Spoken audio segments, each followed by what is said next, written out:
Well, shoot. I am trapped under an awning next to a 7-Eleven. You know what? To be fair, I was about to say it's raining harder than I've ever seen it rain since I've been traveling around Asia.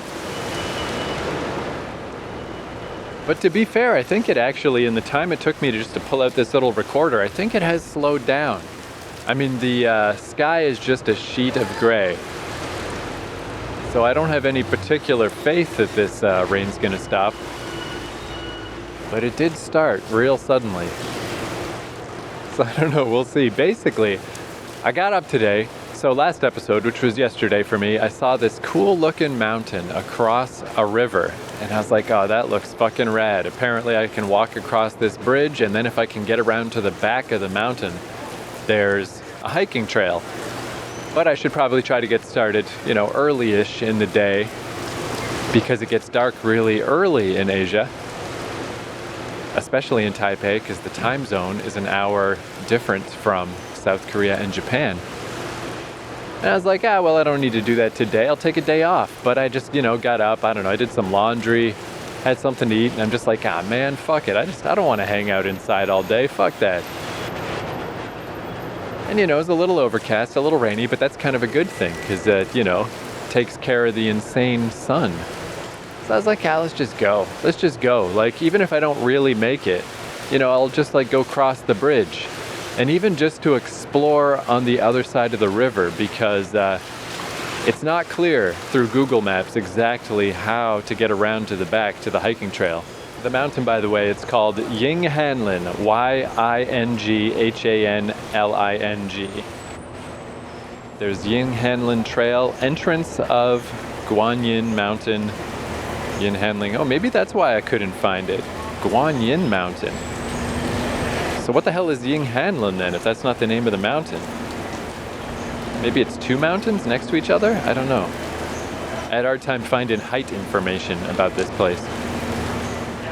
But yeah, I've learned that on Google Maps, especially around mountains, a lot of times, I don't know if there's like a dead end or something, maybe you can get your way through on foot. Like maybe it doesn't work as a car, but there might be a pedestrian way, where I've learned already around here not to count on that at all, because this mountainous stuff is just the terrain. The terrain is brutal, just all of a sudden. Major gorges and stuff, and impassable cliff faces, and it's just like, if it says you can't pass on Google Maps, I'm taking its word for it. So by the looks of it, once I get across the river, it might be quite a walk. I'm really not sure. But I thought, even if I just experiment with that, even if I don't actually make it up the mountain at all, like, hey, whatever, It even sort of takes the pressure off starting a bit later in the day, like it's already 2:45. It'll be dark by 7 o'clock. By 7:30, like I cannot be on a mountain. But I was like, maybe I'll just go over there and wander around. And yeah, it was a little bit overcast, but in kind of a good way, get rid of the sun. But yeah, geez, at this station, I'm at Guandu Station, Guandu. It seems like the closest one to the bridge. And everything was fine. And I stopped into the washroom. And as usual, one squat toilet, one Western toilet. This is the land of equal opportunity for squat toilets. Just in the time I was in there, I came out and, like I said, it was raining harder than I think I've ever seen it rain. But yeah, it's already calmed down to normal rain at this point. So maybe, I don't know. I mean, it started so fast, it came out of almost nowhere. Maybe it'll go away out of nowhere. I don't know. But right now I'm just standing under the awning because it's like, I can't, dude. Look at how heavy this rain is. I do have an umbrella, but this is fucked. And I'm basically heading to a bridge and then across a bridge, total exposure. There's quite a bit of awning action still in Taiwan, but there was a lot more in the central city. By Ximen, the Ximen neighborhood where I started off my first couple of weeks, it was awning city.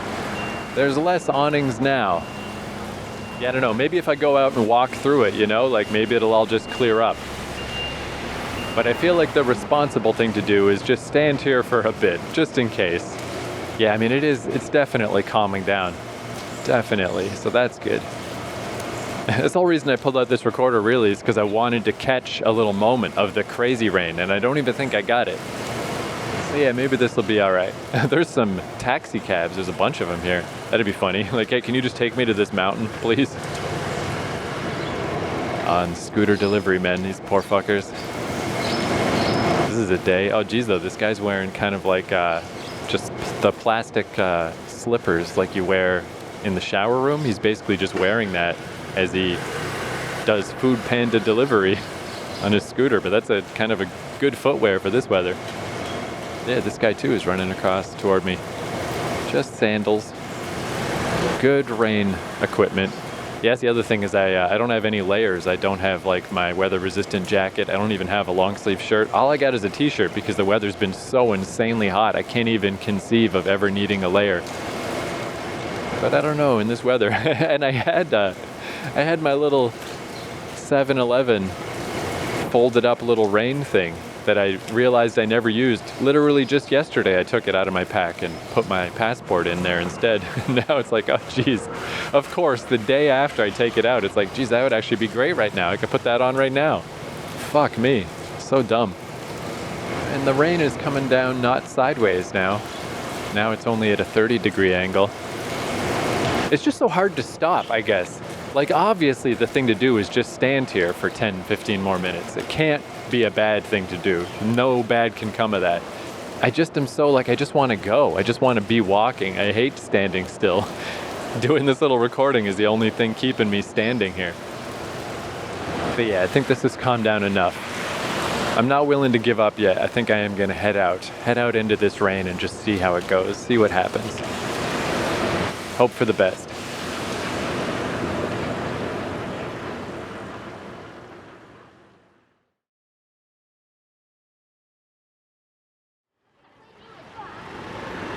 All right, well, that didn't go too bad. The rain did not go away, but it sort of stayed at a dull roar. Not too bad. My pant legs are super duper wet. Everything else isn't too bad. But yeah, I made it to the bridge. Wasn't the shortest walk in the world. I had to walk down to Guandu Temple because there's like a big mountain just right in the way of getting to the water. Down around to Guandu Temple, and then up around to the Guandu Bridge. And I could see the mountain across the water. It was real pretty, but the top was all covered over in misty clouds. But yeah, it was far too rainy though to take it any further. It's like, all right, that's enough. But yeah, it was kind of neat in a way, just doing a little rain walk, even though I'm all wet now. I just got to head home, but being in rain world. Because as I was approaching the bridge, like I really didn't see anybody. And then there was an old guy with a bicycle just standing under one of the smaller like ramps heading up to the bridge. Just standing there with his bike, just waiting for the rain to stop, which it still hasn't, so I don't know. I guess eventually he probably just had to sally forth. But yeah, just gave him a little nod hello. And then later on, I saw a stray dog walking around, and then another one and another one. It was a group of like 5 of them. Just 5 dogs all just hanging out. It's still slightly eerie to me when that happens, because stray dogs are just not really a thing in North America. But I don't know, they seem nice enough. They were just doing their own thing. But it is like a slightly different world when it's all rainy. The average person is, I guess, has the common sense enough not to just go walking through it. But it's kind of cool, kind of nice in a weird way. But I at least made it to the bridge, so it can be done, and there's definitely a walking path across the bridge.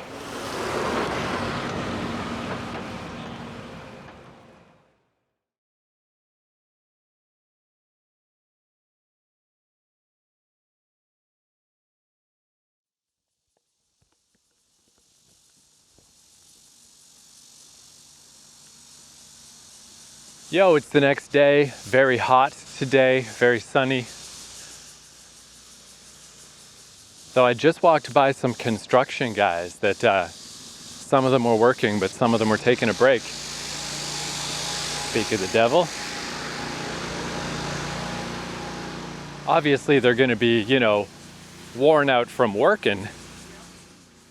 It's a bit into the afternoon by now. Oh, here's all those dogs. Those dogs I saw in the rain, they still are here. They live here, I guess. Hey, doggies. There's fall 5. Look at that. Weird. The bike symbol here for this bike lane is an old-timey bicycle with a huge front tire, a tiny back tire. But yeah, obviously they're tired out from working, but also just, from the body language, just mopping their brows, sitting in the shade. You can tell that this heat is getting to them. Because this intense heat warning, like I guess that's what it's called, just a heat warning. That was actually kind of rare while I was in South Korea. I didn't see a ton of official heat warnings. Where here, this is so fucking crazy. It's just like heat warnings every day. Every day. Today's like 35 degrees Celsius. And anyway, just seeing those guys, it just, I don't know, in a way it's just like I just assume because I'm not from here and I'm not from this climate. Like I was saying last episode about how, I don't actually have, and like people from the north don't actually have any way to survive any better against cold. We're just trained to never get caught in the cold without the appropriate clothing. So I think it's kind of the same here. I just assumed like everybody must just be used to this heat, like they can just deal with it better than me. But I don't know if that's true. I think everybody's just getting fucked in the face, which makes sense. It's really fucking hot. But I don't know, it's one of those neat things about traveling. It does just kind of dissolve your weird assumptions that turn out not to be true. It's just a little thing. Heat is heat, hot is hot. People don't like being crazy hot. But just to see it for real, it's like, yep, we're all in this together, brother. It's almost weird though that it's so sunny and clear today. Because speaking of these fucking weird heat waves and stuff, when I looked at the weather for today, it said possibility of thunder. So I actually brought my little disposable raincoat. I'm gonna make sure I bring it with me from here on in. But yeah, it was intense heat, clouds, lightning, thunder, rain. Not just today, not just tomorrow, all fucking week. I thought I was looking at like the, just today, like the hour by hour breakdown. I was like, did I make a mistake? But no, it's the whole week. Totally unchanged. Almost identical weather forecast for every single day. And it's all a nightmare. So yeah, the rain could come at any time. There are clouds, but they're not very ominous. And it's mostly clear today and very warm out. I think I might, when I put away this recorder, I think I might break out the umbrella just for shading properties. Like on this little path I'm on, it's at least semi-shaded. But once I get out onto the bridge, I'm just not in the mood to get fucked by this, by this sun. And I don't have a big floppy sun hat anymore. I left that thing in South Korea. So I can just feel it. Even though I've got suntan lotion on, I can feel it on the back of my neck. And it's like, I just don't want to, I want to deal with this. Fuck you, sun. But yeah, I'm back on the same path I was on. Shit, there's a train going by. That caught me off guard. A train snuck up on me somehow. I'm back on the same path I was on in just that last segment from yesterday. Heading toward the Guandu bridge. I went one stop past Guandu station and just I'm walking back from there just because it's a little more direct. It was a bit circuitous to get to the bridge, but yeah, there it is. I can see it in front of me. This ain't so bad. Pretty short walk. Oh, I can feel that heat on my neck. Fuck you. God. I mean, at least the top of the mountain is very clear today. Certainly not misted over. It appears that from this side, once I get to the other side of the bridge, there's a hiking path through the foothills, because there's really no foothills on the ocean side. It just drops right over to the shore. But away from the ocean side of these mountains, it's actually a pretty extensive, much smaller mountain range. It's, like a quarter or a third as high. And it seems like there's a walking path through there. God, though, I cannot believe this. I can really feel this heat. This is fucking crazy. I just feel like I'm baking. Shit. So I don't know, man. We'll see. I've been doing okay. Fighting through this hot heat. But to go to the middle of nowhere in this hot heat, it's just not a great plan. I don't know. We'll see. We'll fucking see. I'm gonna try. See how it goes, but yikes. But man, the other thing, I'll just say this one last yammer before I get to the bridge, and yeah, I'm definitely pulling out my umbrella once my hands are no longer filled with recording equipment, because this is fucking crazy. But man, one thing, the humidity's really been fucking with me, where this new place has a washing machine, which is nice. The other place didn't. It just, had used coin laundry. But coin laundry is not too expensive here. It's actually cheaper than it was in Japan or South Korea so far. But it's like, hey, nice though, washing machine. And it's not just me and Cody from America. There is a third guy whose name I didn't catch, because both he and Cody are constantly on the phone, on their little Bluetooth phone. I always have to take a gander if I see them, I don't know, it's funny, like, bumped into Cody, because I guess I'll let you, this is like how I do stuff, I guess, with people that I don't really know, but just to make sure everything socially goes smoothly, is I do just load up a couple of conversation topics, just in case we're bump into each other in the living room and it's time for a little natter. Just things to get it rolling, just so I'm ready to go. I'm just gonna stop in this little shaded area for a sec. So I was gonna say, because this place only has 4 rooms and there's only 3 of us there, that's just amazing to have 2 full bathroom, washroom, wet room, shower room, whatevers for 4 rooms and only 3 people. Like, it's amazing, And even with just the 3 of us there have been a couple of times where somebody's using one of the washrooms and I go use the other one. So that was going to be my first thing. It's just like, man, when I was in Seoul, I stayed at this share house where it was like 1 shower, essentially, functionally 1 shower for like 20 rooms. But the upside is it was like $16 a day, which, what is that, American, like 12? Actually, I got a cash converter app while I was trying to learn what the new Taiwan dollar is worth, so I can see how much.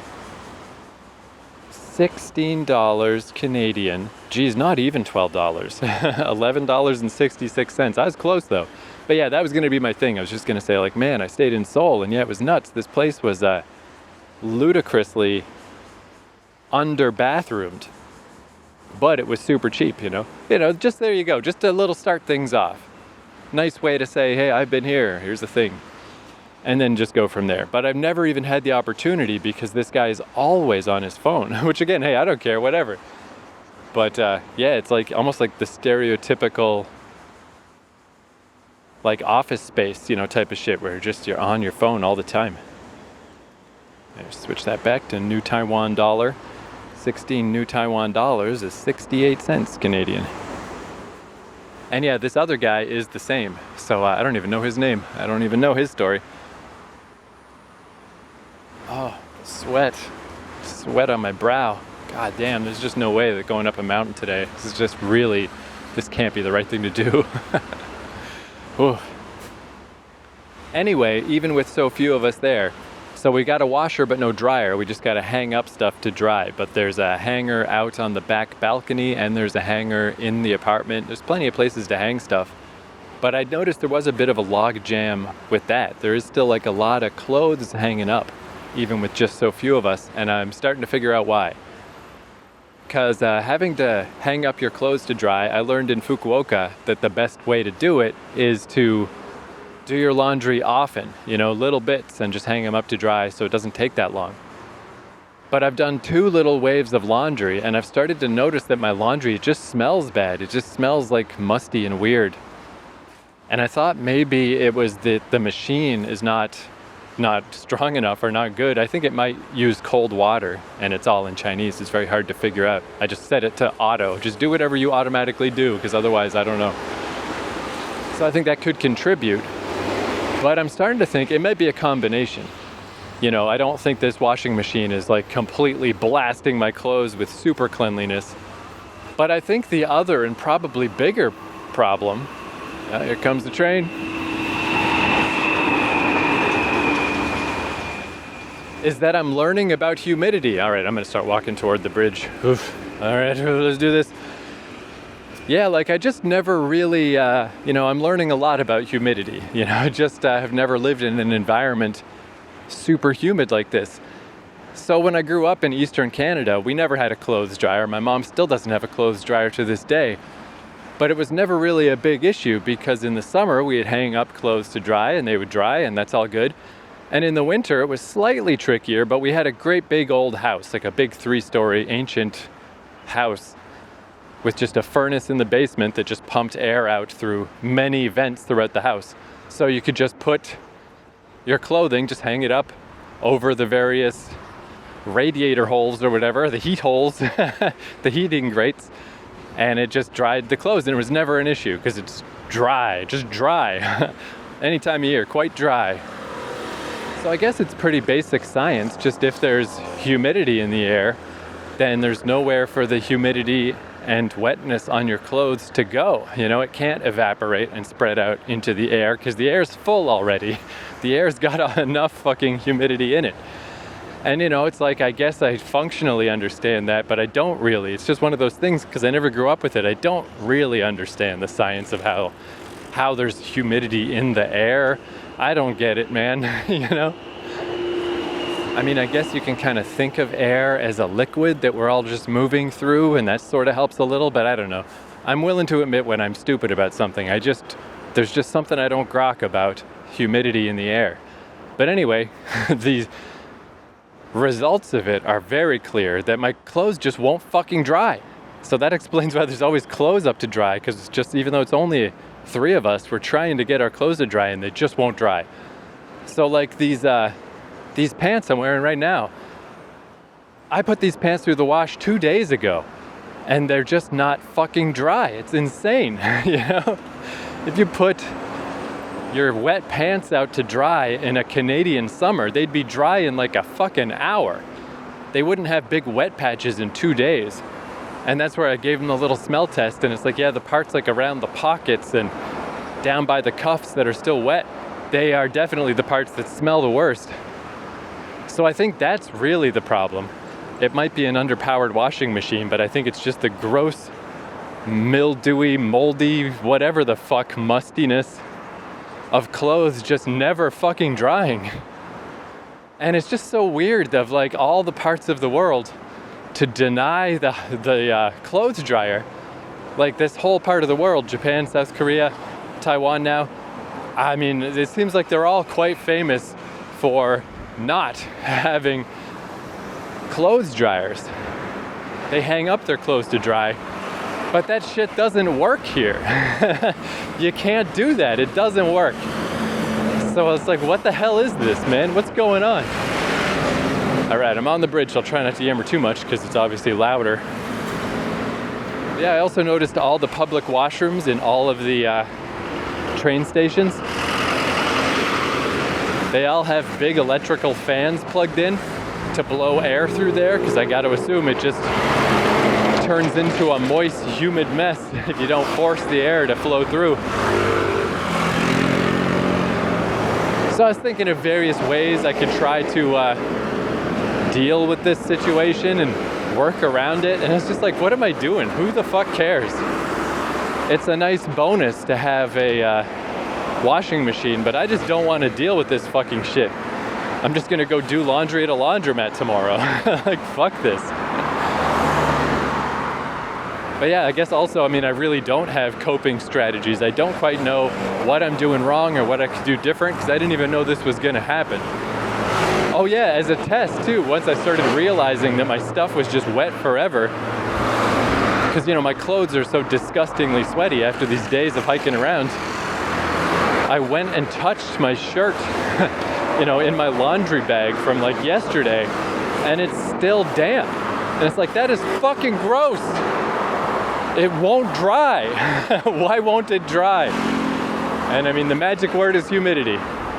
But yeah, like I said, laundry's not that expensive around here.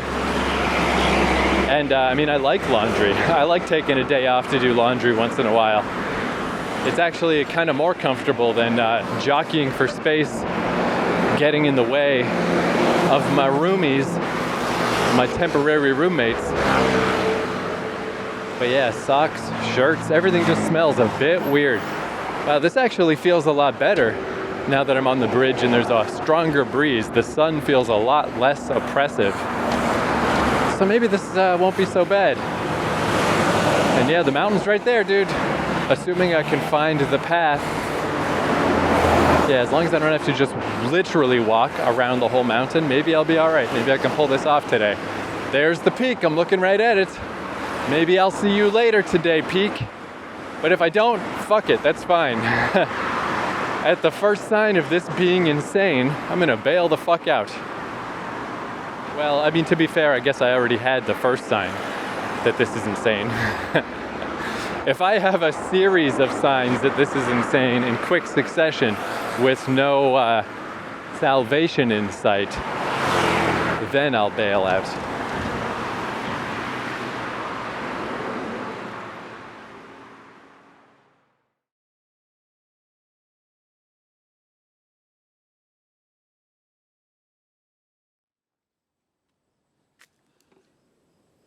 Well, this is pretty cool. I don't mind this. Man, first off, I mean, there's enough shade now that I'm on this little mountain road. Wow, shades of Japan. Just because you're going through a mountain and you feel like you're in the middle of nowhere doesn't mean there's not going to be a siren. What is that noise? I wonder if that's like a chicken or a rooster or something, because it's definitely not a noise I'm used to. Don't see it though, whatever it is.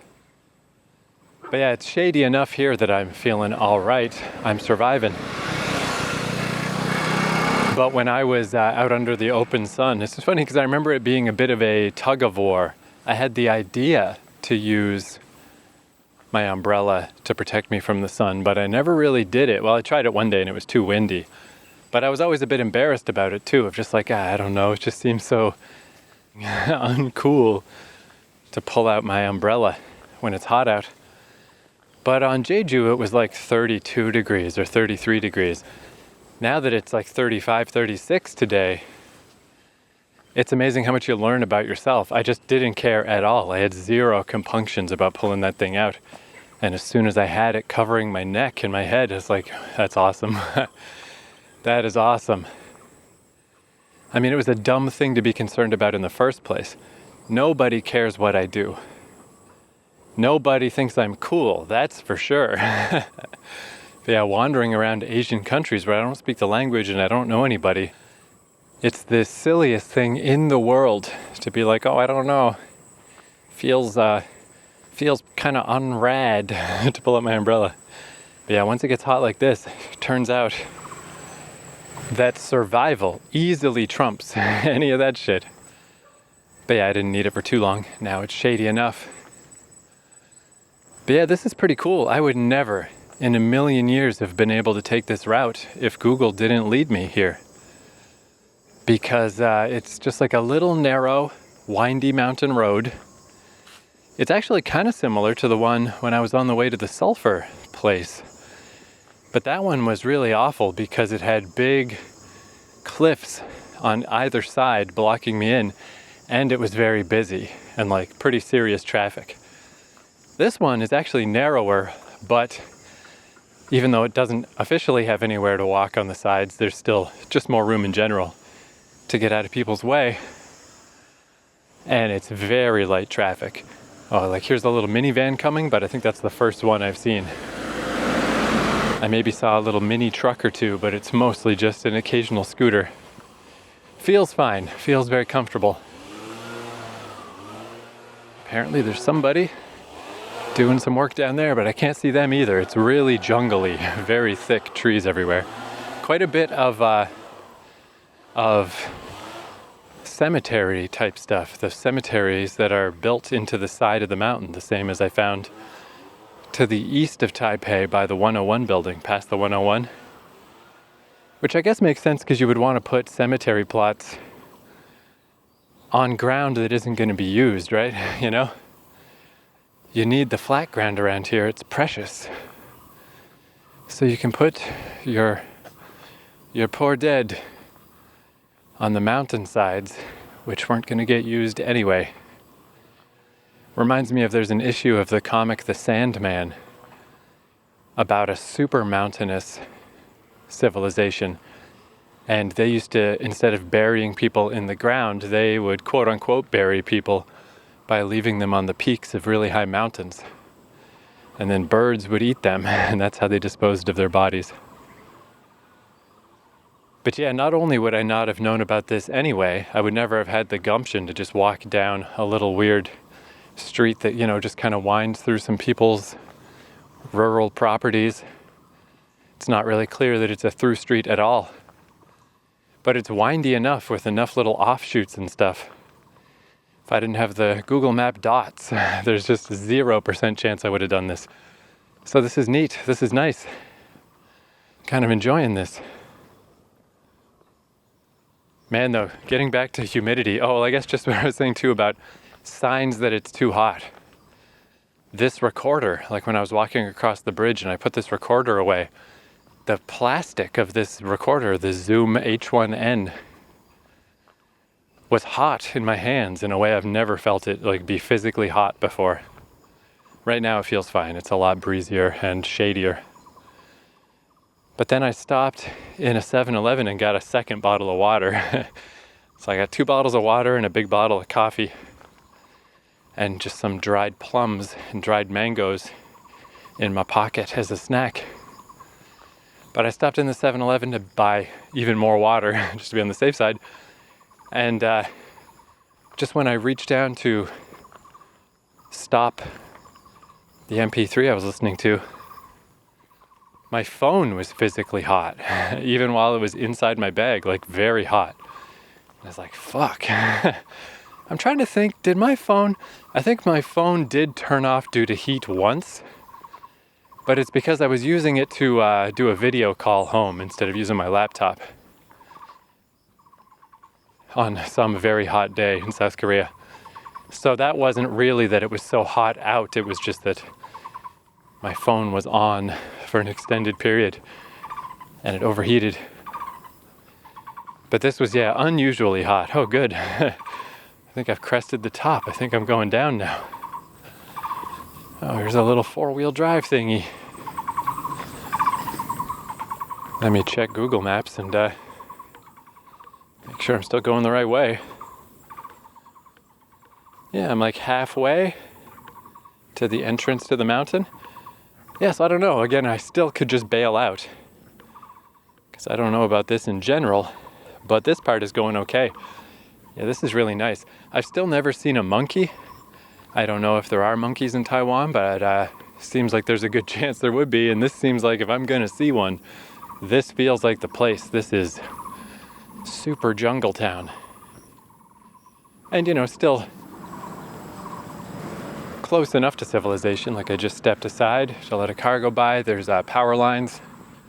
Oh yeah, so I keep getting views of the mountain. And now that I'm closer, I'm gonna stick with my official guess from last episode that just trying to look at it versus the national park, I was like, this mountain that I'm heading to seems fucking huge. So I guessed 700 meters. But now that I'm closer to it, it looks a lot smaller. I think it is, again, just like the prominence of it, just the fact that it's right by the ocean, so I'm seeing the whole thing. It makes it look enormous. But from close up like this, it looks way more like Gunsan, which was about 400 meters. So, just for the sake of the game, I'm gonna stick with 700 as my official guess, because that was my guess from a distance. But now that I'm here, if it turns out to only be like 400 meters, I will not be at all surprised. But it's really tough to tell these things. I'm really not good at judging how tall a mountain is. It is tricky stuff. I mean, I was at some of the places in like Jetjan that were like under 200 meters and they felt very high up. It's all based on the terrain, really, just on what's around. But yeah, speaking of humidity, the other thing I wanted to mention, because like my palms are wet and they just won't dry. They're just wet and it's just like, ugh. And that's one thing too, it's just the humidity and the fact that nothing ever dries out. Is in North America, I was an anti-fan of hand dryers. I really don't like hand dryers in public washrooms, you know, you put your hand under them and then, because they're so loud. Like, I'm very sensitive to sound. I have, you know, earplug style headphones in like all the time. I sleep with rain style white noise. I do not like loud noises. And hand dryers inside the little tiny contained environment of a public washroom. This is how I can tell that other people do not interpret sound the way I do. Because if they did, like, no one would ever use those things. To me, it is not worth it. It's like, just to get your hands dry, it's like a psychic attack. You know, you're causing yourself distress and near pain just to have dry hands. It's not worth it. And I always thought it was kind of weird too, because I feel like with drying your hands, I feel like maybe it's just something people haven't experimented with. Because in North America, say you're wearing a t-shirt, so you wash your hands, you rinse them. Then I found if I just rubbed my hand up my arm and then my other hand up my other arm, you know, crosswise, it's kind of nice because you get a little bit of wetness on your arms. This is assuming you're wearing a t-shirt. And it spreads the water over a greater surface instead of just on the palms of your hands. You know, now it's also, some of it is on your arms. And I always found that, like, literally within 20 seconds, it's basically, it's gone. In 30 seconds, your hands are dry just normally, you know, like there's just no need for a hand dryer. I just am 100% not a fan of hand dryers. But around here, I was doing that same thing of just like, yeah, you know, wash my hands and then I'll just let them dry, you know, like theoretically, if I'm at the subway station and I wash my hands, by the time I walk across the concourse to the exit and I reach into my wallet to get my little subway card, my hands will be dry. In North America, they would be dry. Or like 90% dry. And yeah, I've been noticing that here, that nope, my hands are still wet. And then I rub them on my pants and they're still wet. And I rub them on my shirt and they're still wet. And it's like, will you fuck off? What is happening here? Why are my hands eternally damp? They just won't stop. And yeah, it's just the humidity, man. The air does not cause this fucking water to evaporate. So I have not started using hand dryers because I still find them distressing to my brain. But that is certainly something I've been noticing. All right, what do we got here? Guanyin Trail. So if I continue ahead a kilometer to Lingyang Road, that's where Google Maps is telling me to go. Oh, I'm at Guanyin Community Gazebo. Wow, I can't believe that thing. Like, yeah, that's what it is, all right, but I can't believe this thing has got its own thing on Google Maps. It's just a little gazebo. It's not exactly a rare find, but all right. Hey, there's a SpongeBob sticker inside this gazebo. And there's Patrick. Just those two. Oh, and there's a small wasp nest that may not be active, but I'm going to get out of here just in case. But yeah, from here, it's pointing me in a different direction. Oh, I see, 1,600 meters to Jianshan and 3.5 kilometers to Yinghanling Peak, which I guess is where I'm going. And there's also a map. Okay, you are here. Yeah, I see. There's Jianshan, not too far. Yinghanling Peak. So yeah, I guess this is just an alternate route to the top. So that is ultimately where I'm trying to get to, but I'm going to follow Google Maps. I'm going to do what the people on the Google Maps review said. I'm going to take, even though it's not as direct, I'm going to go to the entrance of Guanyin Mountain because first off, it says on this little sign here that there's washrooms and parking, civilization. Where, yeah, this other route, it's like, oh yeah, okay, there's just another weird mountain road I could follow that apparently will take me to the top. But yeah, this is almost eerie. There's nobody here. Even the traffic is stopped. No signs of anything. Where apparently the other one, once I get to the official entrance, they said it's really well developed. It's like literally stairs most of the way up. It's no problem. So yeah, I'm gonna continue forward. Because on my first ascent during this wacky weather, I want to be around people. If I fucking collapse halfway up, I would rather be somewhere where someone's going to find me. Nobody's going to find me here. Oh, and down in this ravine, there's a washing machine someone threw away. Maybe it was a shitty washing machine that left all their clothes smelling weird. I could still get like a smell of my pants once in a while. It's just like, shit. I kind of wish I hadn't washed them at all. I don't know if this weird mildewy smell is better or worse than sweat smell. They both are bad, but definitely a laundry day tomorrow. But anyway, this is working out pretty well. Even the hand that I'm holding this recorder with is still super clammy, but the other one, after all my yammering, it's actually dry. Like listen to this, I can actually snap my fingers. There's actual dryness. Amazing. Oh, and there's a person even. Wow, smoking a cigarette. All right, I'm going to put this recorder away and sally forth.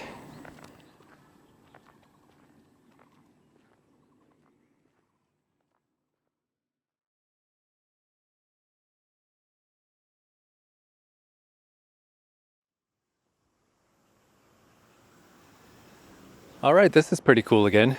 It's good because it's kind of late in the day. It's like 4 o'clock. Apparently, as I read, it only takes like half an hour to get up to the top of this mountain, so I feel like I should be fine. But it is a little later than I thought. I guess we'll see. Sometimes they have, at the entrance to places, sometimes they have the last time you're allowed to go in.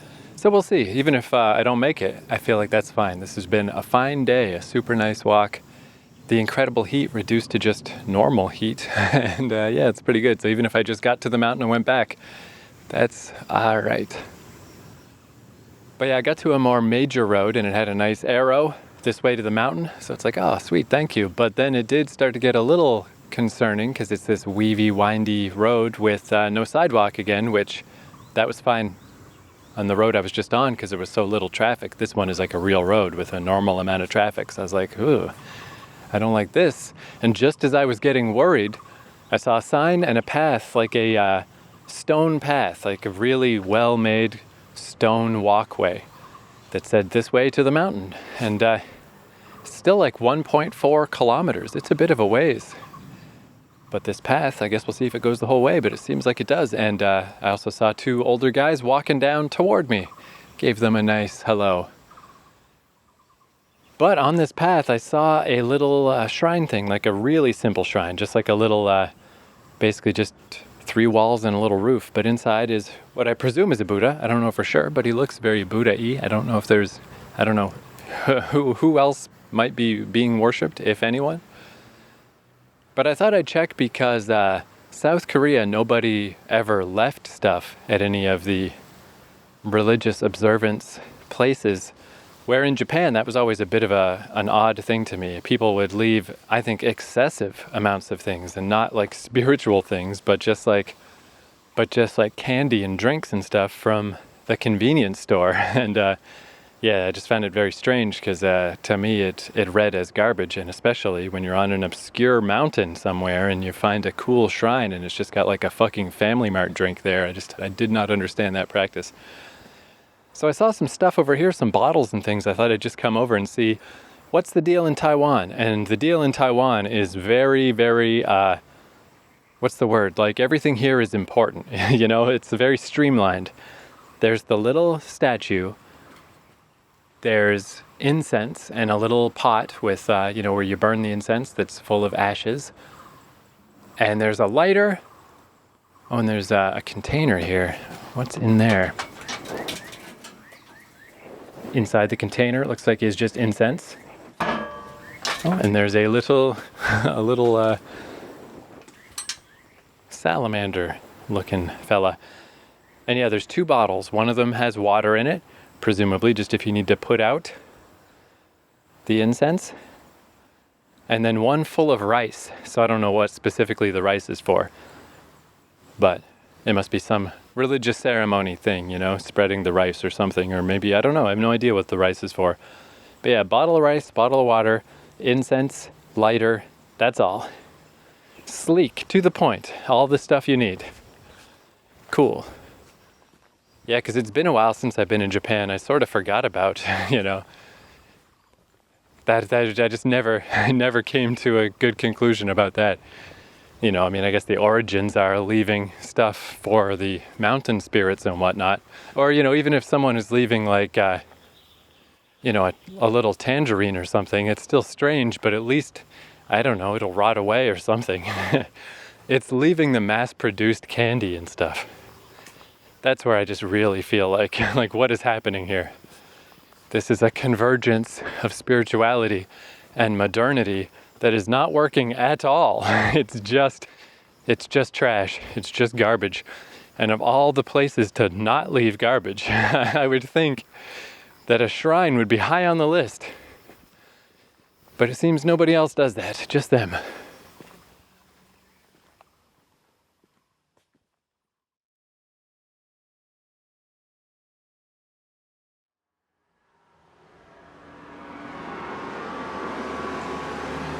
This is going okay, but not as well. That path did not, unfortunately, take me the whole way. But I might have been able to go farther because there was a point where it split, but it was like this way to the mountain I'm heading to, and this way to some temple. And maybe that temple is what I'm nearing now? So maybe I could have gone to that temple and connected up to where I am now and avoided, because basically I've been walking on the main road now. And there's a bit of space, it's not super uncomfortable, and the traffic's not very heavy. Quite a few cyclists I've been seeing go up and down. The ones going up, man, they're having a rough time. But yeah, not the worst, walking on this street, and maybe I could have avoided some of this, I'm not sure. But I didn't want to head toward the temple in case that was a dead end, because I have been walking alongside enormous, crazy mountain peaks this whole time that are like super duper steep and awesome looking from this side. I'm on the back side of the mountain now, so they look different and they are fucking severe.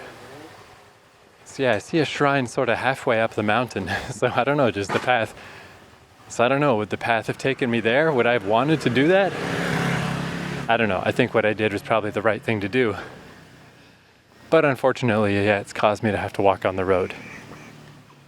However, a good thing about being on the road is I did pass a couple of bus stops, and one of them even had an LCD screen, and it was there's 2 different buses. I don't know where any of them go, but one of them is coming in 13 minutes and the other one coming in 73 minutes. And that does remind me, one of the Google reviews said that you should plan out your transit well in advance because it's very intermittent.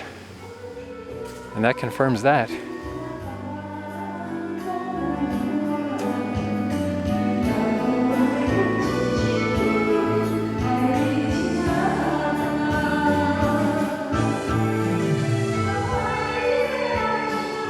that's definitely a live singer. That is not a recording. But whatever this is, some kind of, I don't know what that is. I thought it was a temple at first, but actually maybe it's just a restaurant or something with like karaoke stuff. I don't know. Through the window though, I could only see the tip of the microphone and I saw the lady's weenus and that's it. So who knows? Mystery music. Oh, and this next sign, yeah, it has like meals on it. I think that is a restaurant. Cool. So yeah, I mean, I guess it's been this way this whole walk, where it's partially mountainy, partially isolated, but also partially just society, you know? It's just less so, less people, less buses, less businesses. I can see why it only takes 30 minutes though to get to the top, because I have been going uphill this whole time since I connected to the bigger road. So obviously the entrance gate does not start at the bottom. I'm going to be halfway up before I start, but yeah, definitely getting to the point now where it's like, oh, another cyclist, a lot of cyclists. Definitely getting to the point now though where it's like, God, I hope I'm almost there. Shit, this is a long journey that just will not fucking end. If the heat had stayed the way it was earlier today, there's no way I could not have survived this. I would have bailed out a long time ago. So now it's not that the heat's getting me, it's purely just, I'm just tired. This is a lot of uphill walking.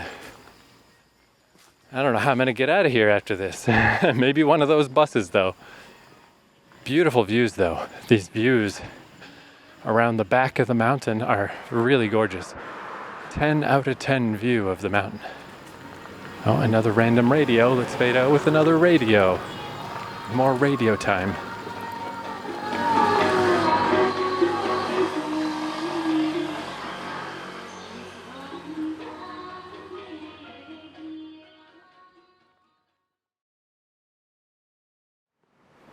All right, let's split this episode up because, while I was on my hiatus from traveling back in Canada, it's like, all right, I got time to edit podcasts. That's fine.